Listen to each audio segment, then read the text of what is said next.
We have the highlights right here. And first half is Ariel Atkins. Second half, we see Breonna Taylor. Let's start with the first half. What was Atkins doing to make her so efficient early on? Well, she was being aggressive. Ariel obviously made some jump shots, but she also, really the big key for her was getting to the foul line. I thought she was very aggressive. 8 of 9 from the stripe, I believe. Yeah, she got into the paint, got to the foul line, which we knew that we could do against this team, and actually did it enough that we forced them to get into a zone or go zone, which really Kansas doesn't play a lot of zone at all. Wow. So I thought that we did exactly what we set out to do in the first half. They make a little push though here. Asia Boyd and then Natalie Knight with the 3, and at this point, Jayhawks are within 1, but to your team's credit, you come back strong, and here's Atkins with another confident jump shot.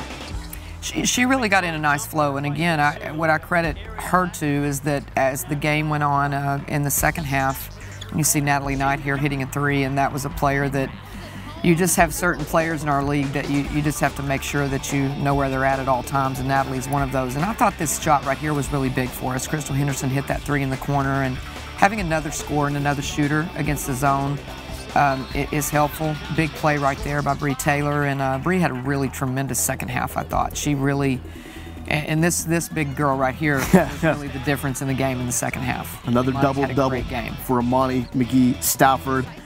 We see Brady Sanders. She had the nice feed earlier to Breonna Taylor. There she hits the 3-pointer. Brooke McCarty. All these shots look so confident. They were, and you know, we had some conversations before this game, and part of it was just let's start shooting a little more free-flowing, you know, make some extra passes when they're there, but stop second-guessing your decision-making. And I, as a coach, need to, you know, just let them play a little bit and let them try to get into some flow, and I thought we did a much better job. Again, another big bucket by Imani, and I thought she was going to flush it for Imani asserted herself really well in this game. You know, that we talk about her being more involved in the offensive rebounding category, and she did some really good things. And the offensive rebounding edge was huge in this game as Taylor hits that one. A plus 23 advantage in rebounds, 18 offensive rebounds for your team, leading to 17 second chance points. Pick up your first conference road win of the year, sweeping Kansas for the season. Breonna Taylor, just a 3rd career start like you were talking about. She comes up with a career high 15, with 13 of those coming in the second half, playing a career high 30 minutes as well.